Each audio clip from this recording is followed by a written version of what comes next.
Sabe, esses dias eu tive o privilégio de pôr as crianças para dormir. Algumas vezes. E aí, sempre que a gente conta uma história. Lê o texto da Bíblia, compartilha alguma coisa. E eu falei, as crianças estavam pedindo história, eu vou contar uns testemunhos do que Deus fez na minha vida.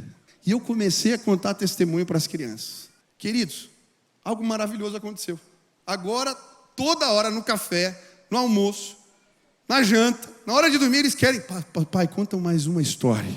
Eu comecei assim, eu vou contar uma história terrível para vocês, que não deixa a criança dormir. Pai, conta essa, eles não gostam de dormir? O Benício falou, conta essa daí, essa terrível aí. Eu falei, um dia eu fui convidado para pregar num presídio. Eu entrei naquele lugar, celas para todo lado. Eu dei corredor escuro. E era verdade. Aqueles homens pareciam enjaulados, lugar mal fedido, cheiroso. Aqueles homens amontoados. Mas quando eu comecei a falar, filho, deixa eu contar algo para vocês. Quando um homem de Deus entra num presídio, num lugar de trevas, as pessoas ficam em silêncio. A esperança já morreu, eles não têm para onde correr.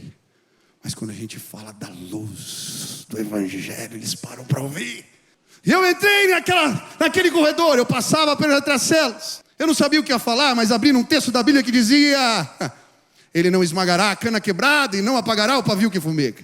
A cana quebrada não serve para nada, não tem conserto. Não serve como vara de medir, não serve para reter água. O pavio fumegante também não. Eles, no passado, usavam lamparinas para iluminar as casas. Pegavam linho, mergulhavam no óleo e acendiam as lamparinas. Quando acabava de queimar aquilo lá, só sobrava um pavio fumegante. Não serve para nada. Mas Jesus conserta o que não tem conserto. Ele veio consertar a vida de vocês. Eu comecei a pregar o Evangelho. E enquanto naquele lugar escuro eu falava da luz de Cristo, eu vi aqueles homens pondo a mão pelas grades e dizendo: eu quero Jesus. Eu ia passando de grade em grade. Eu vi quase todos os homens entregando a vida para Jesus dentro daquela cadeia. Louvado seja o nome do Senhor. Quando eu terminei de contar, conta outra história, pai. Os meus sobrinhos foram lá em casa essa semana. O Nicolas, o Henrique. Eu tinha contado várias histórias para as crianças. Quando eu cheguei na sala, o Nicolas veio. Tio, falei, que foi? O Beni contou umas histórias aí. Dá para você contar uma para mim? Uma dessas terríveis, que não deixa a criança dormir. Eu comecei a contar a história em casa. Tinha que levar eles para casa. Entramos no carro. Eles pediram mais histórias. E eu fui contando histórias.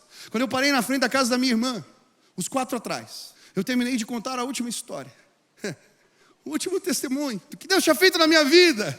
E eu perguntei: quem quer aceitar Jesus? Quando eu olhei para trás, os 4 com a mão erguida. Vocês vão ter histórias para contar do poder de Deus na vida de vocês, porque o Deus que eu creio faz coisas extraordinárias. Essa semana eu tive o privilégio de orar.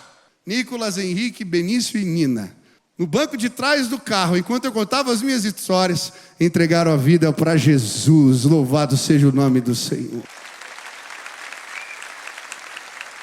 Estou lançando o meu canal no YouTube e queria te convidar para se inscrever. Toda semana, conteúdo novo, mensagem nova, uma oportunidade de você crescer no conhecimento da palavra de Deus. Se inscreve, participe, que Deus abençoe sua vida.